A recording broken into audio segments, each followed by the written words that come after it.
you guys, welcome to a new weekly vlog. Over the weekend, or the last time I updated you guys, I started 3 things and I finished 1. So I finished Snow Glass Apples by Neil Gaiman and Colleen Doran. This is a Snow White retelling through the perspective of the stepmother, and this was really freaking weird and it was really creepy, but the art style is absolutely stunning, and I'm going to show you something and it's a little explicit, but it's fine. But the art, this is the 2nd page. Bless it be. I'm pretty sure this is the same artist who did the Sandman comics, which I will be rereading this month. It's a little too weird, to be honest, because it doesn't tie in to the original source material enough. All of the liberties that Neil Gaiman took just were so out there, and with a retelling, I don't mind when an author takes liberties and kind of twists it on their head. Neil Gaiman is the king of doing that. I read The Sleeper and The Spindle like a week ago, loved that one, and I feel like that succeeded in what this one didn't. I feel like it was just trying to be so different and so weird and creepy that it kind of lost the essence, not the essence of the original tale, just it didn't draw comparisons enough, or it didn't pay attention to the original source material enough. I don't know if I'm making sense. Bottom line, all of the things that he decided to do with this just didn't necessarily make a whole lot of sense in comparison to the original fairy tale. I gave this 3 out of 5 stars, mainly just because the art is just absolutely stunning,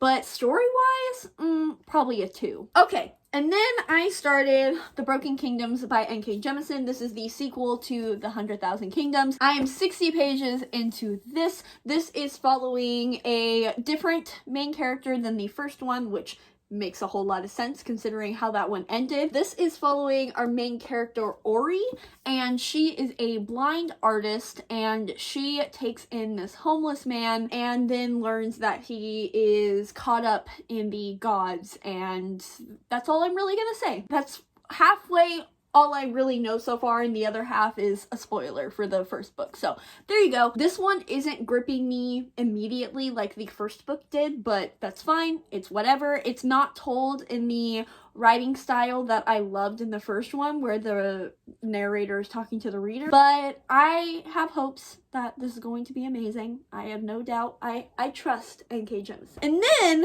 I started the Cover Whores book club for the month of March, and that is All the Stars and Teeth by Adeline Grace. It's very reflective. You guys are just gonna have to deal with me just seeing the blank cover.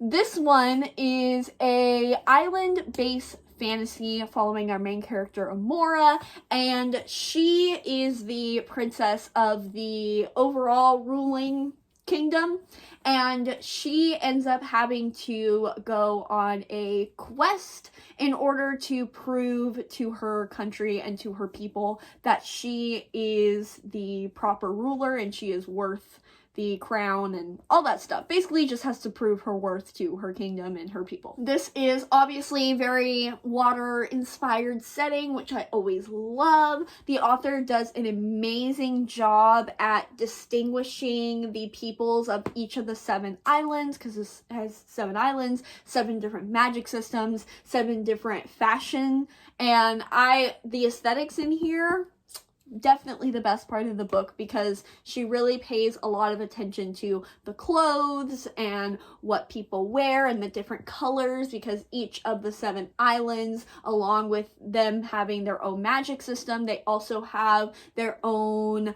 gemstone that is representative of their island. It's just painting all the pictures in my head. But gotta be honest, not crazy about the writing style. It's a little bit, and by a little bit, I mean quite confusing. That's not surprising considering how ambitious Adeline Grace went into this book. She created 7 different islands with 7 different magic systems and a whole lot of people and a whole lot of things that you have to explain in how many pages have I read so far? 70. So I'm really not that far into it. It's been confusing.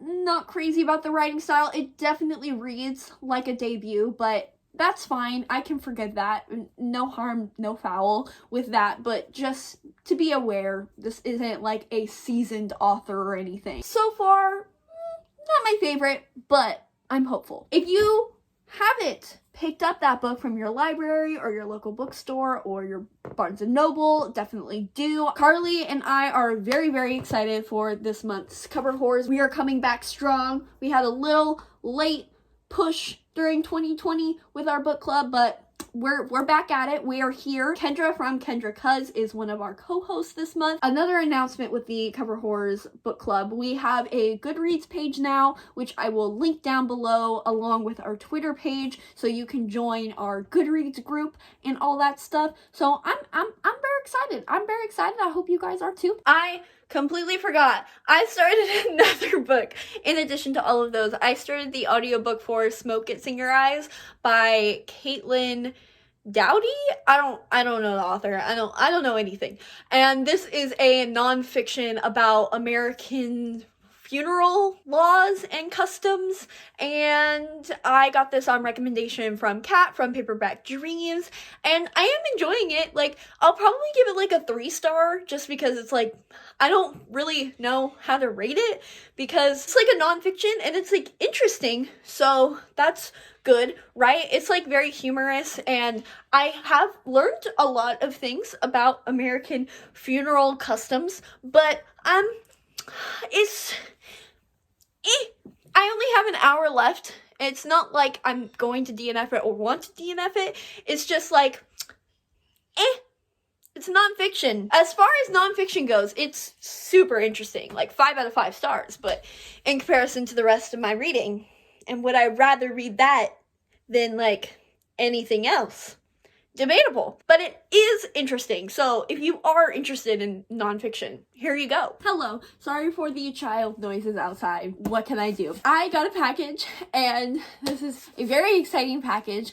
I know I mentioned that I wasn't buying any more books until I read them and gave them 5 stars. This is the case, and I got a book, and I ordered it from Book Depository because I wanted the UK cover.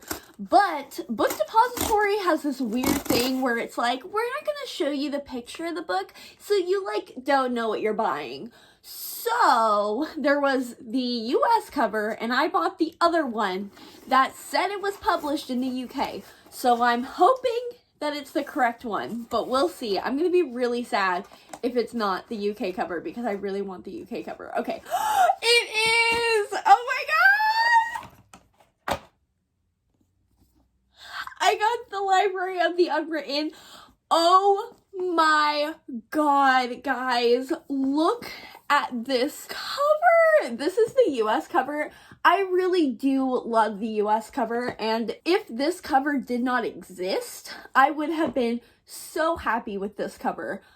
But holy fuck, dude. Look at that. Oh my god, look at the little devil right there!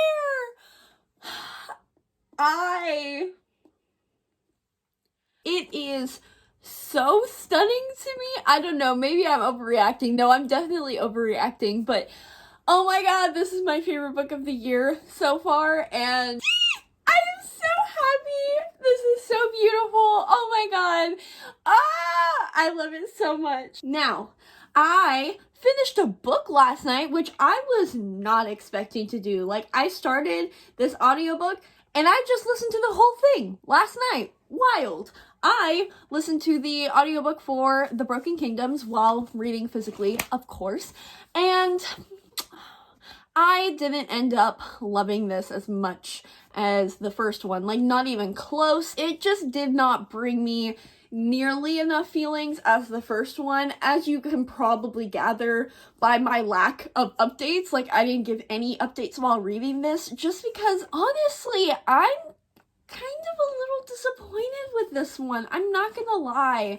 I'm not sure what it was about this book that just didn't give me what I wanted. There's not really a lot of like gods and like the philosophy of gods, which is what I really loved about the first one. The first one was like a lot bigger and there were a lot higher stakes, and it was just so vast and so ambitious. And this one was the exact opposite. It was very self-contained. Like, think the first book was like Avengers Endgame, and like this one was like Iron Man.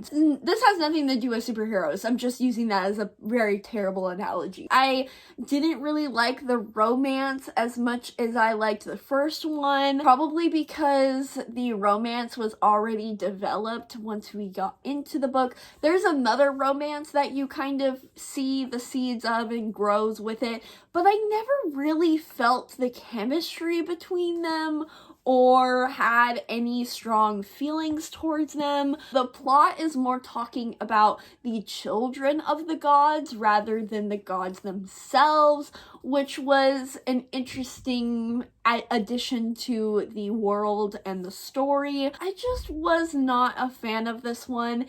Honestly, I kind of want to give it a 3-star, but I already did my Goodreads review and I gave it a 4. Honestly, disappointment level is like a 3-star, but overall, the book is still a good book. N.K. Jemisin is still a fantastic writer, and I am very, very excited to see how this trilogy ends. I really loved the ending, so we'll see. Honestly, I'm just super freaking proud of myself for not only knocking this out in one day, but getting to this immediately after reading the first one. Like, good on me for actually reading sequels to things. Hello, my loves. How are we doing? I'm doing freaking fantastic. Yesterday, I did nothing.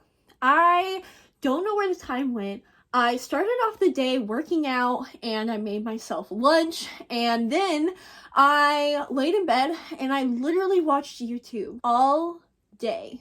The only productive thing that I did yesterday was watch the premiere of season 12 of RuPaul's Drag Race. That was the only productive thing I did. I FaceTimed Carly and I was just like, I did nothing. And I complained to her about literally nothing as she complained to me as her apartment flooded.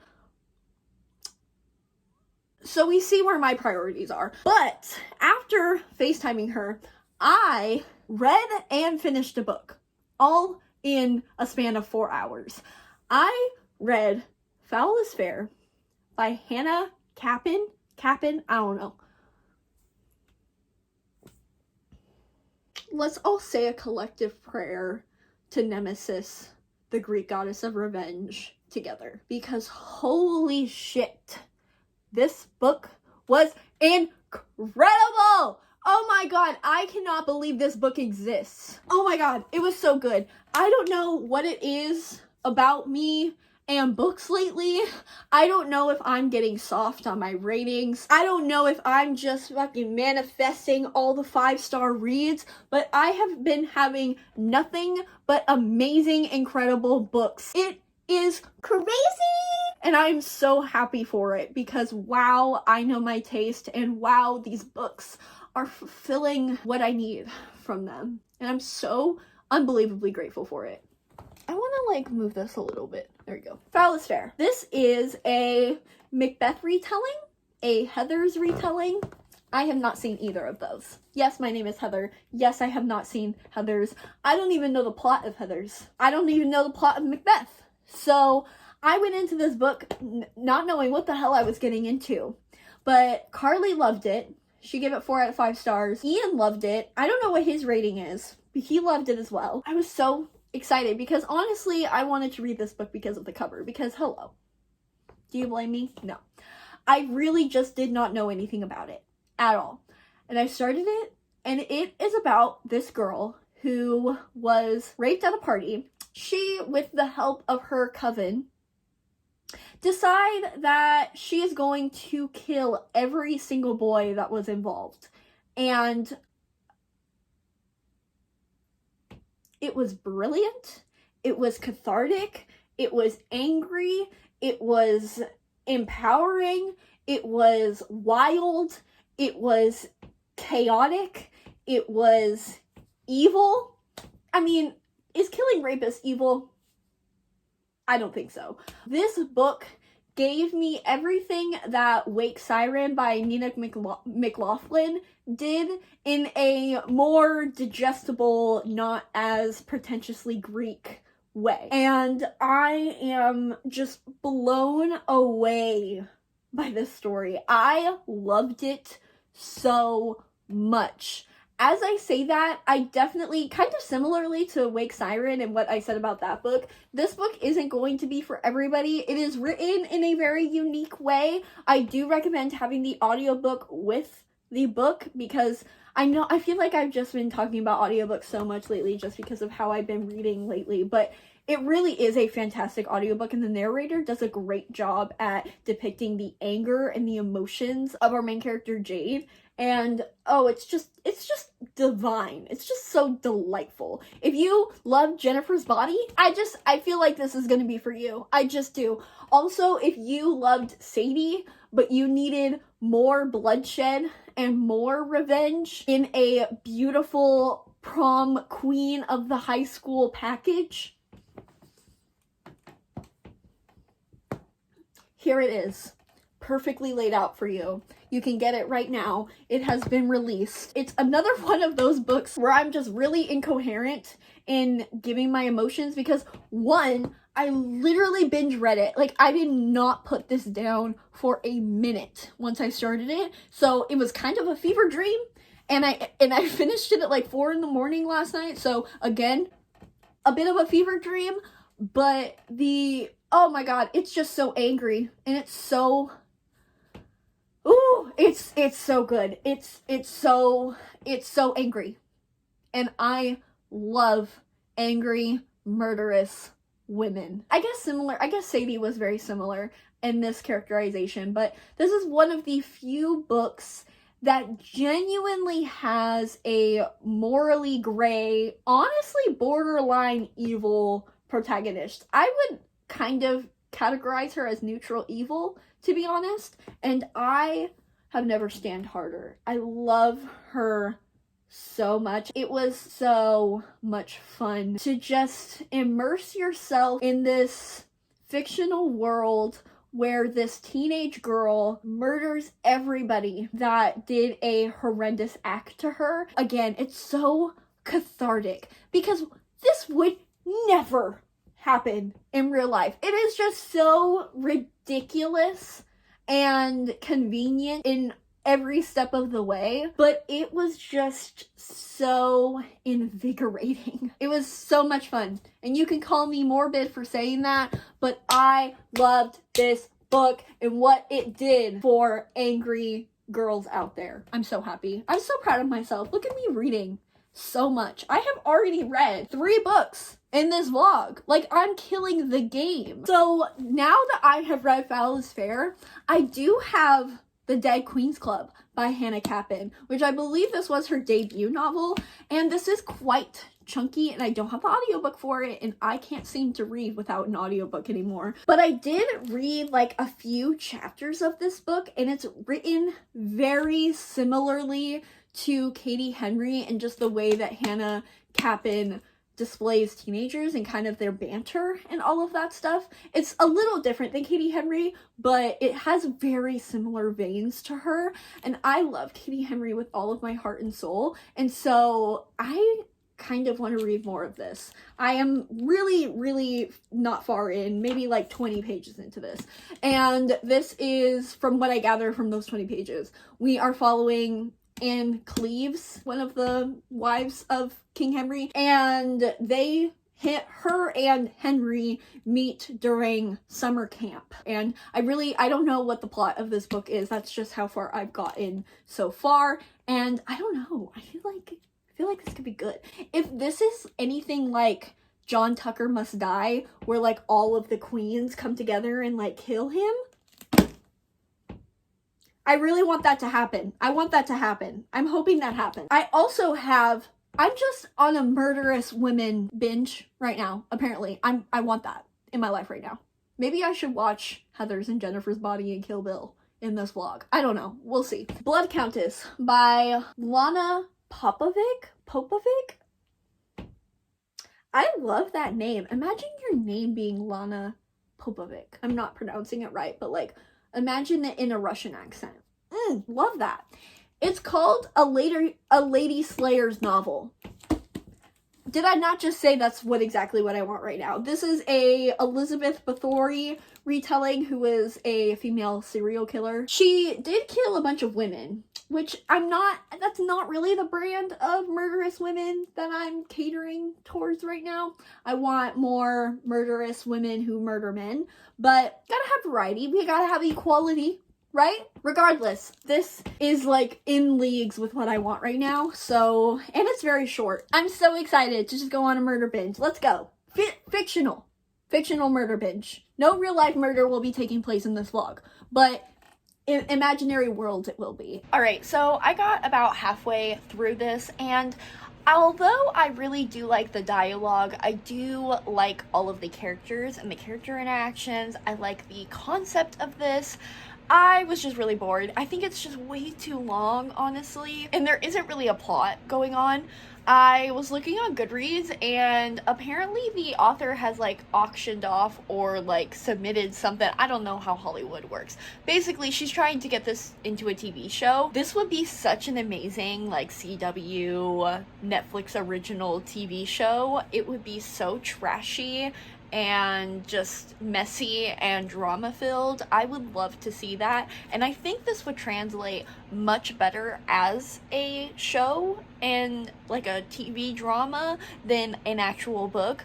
Again, I really think the downfall of this book is just how long it is, and there really, again, is not a plot to it. So I got about halfway. I don't want to finish it. I don't want to read it. So I am going to DNF this, but that does not deter from my enjoyment of this author, and she is now one of my favorite contemporary authors of all time because of Foul is Fair, and I will now read every single thing that she puts out, even if it's not necessarily for me. Hello, so I just got a package and I won a Goodreads giveaway. I am like super lucky with Goodreads giveaways.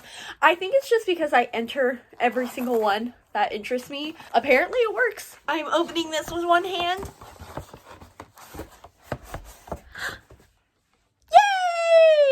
I won Where Dreams Descend by Janella Angelis, and oh my god, this is so beautiful. The little sparkle, oh my gosh, how pretty is that? It is so reflective, and it's so floppy. Why don't they make all books just like floppy arcs? Oh, it looks like something came with it. Oh, I got an exclusive copy bookmark. I never throw any form of bookmark away. This is so beautiful! So, I don't really know much about this book. I just know that it has been compared to Phantom of the Opera, so that's fun. It says, Moulin Rouge meets the Phantom of the Opera. Step right up to a spectacularly haunting debut novel infused with magic, mayhem, power, and passion. That sounds so good to me. I am very, very excited to get to this book, because another cool thing about this book and this author in particular is that she will be at Y'all West, and so now that I have an ARC, I can read it, and then when I meet her, I can have her sign it and all of that stuff. So I am very, very grateful for this, and I am so excited to read this. Look at how beautiful this cover is. I mean, it is absolutely stunning. Here's more of a close-up for the book. So here's the cover. And then here it says on the inside, there's the little synopsis with some blurbs from reviewers. And then right in the front, it has the cast of characters. So that's fun. Here's the back. It really is just so stunning, and I am so grateful to have this with my chipped nail polish. That's the epitome of glamour. Hello. So I am going to close off this vlog, but I do have a couple of things to update you guys on. Can you move your leg? You're the one that sat on me. And then you back up more to where I moved my leg. Okay, so I read a bit of Blood Countess. I got to Act 2. This is about a girl who ends up becoming the scholarly maid for the Countess Elizabeth Bathory. And I was reading the synopsis, which I don't necessarily think you should do because it low-key just spoils the entire book and just talks about the entire book.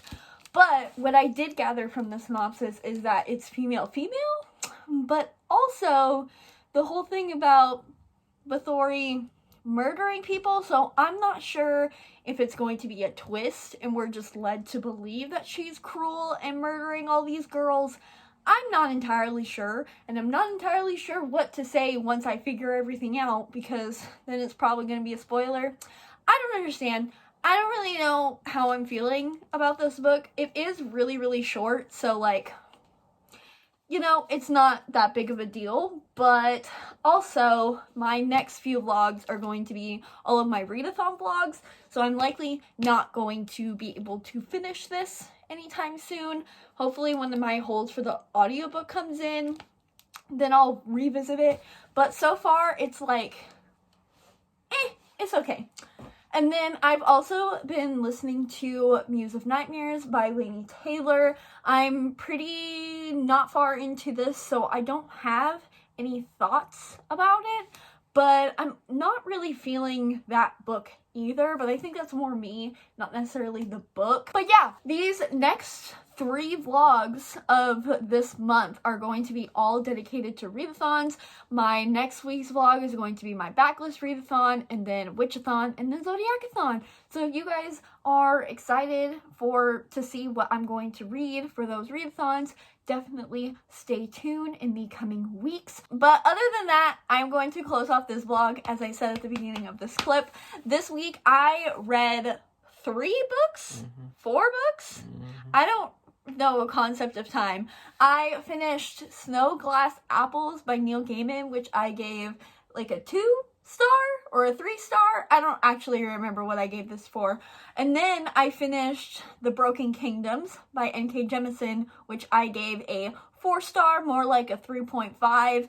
And then I finished Foul is Fair by Hannah Capin, which I gave 5 stars. And I think that's all the books I read. If I didn't, well, you guys just listened to 25 minutes of me talking about all of those books. So I am going to stop rambling on. I am going to go. I hope you guys enjoyed this vlog, and if you didn't, there's always next week. Goodbye. I did forget a book. I finished Smoke Gets in Your Eyes by Caitlin Doughty, and I gave that 3 out of 5 stars. Okay, bye.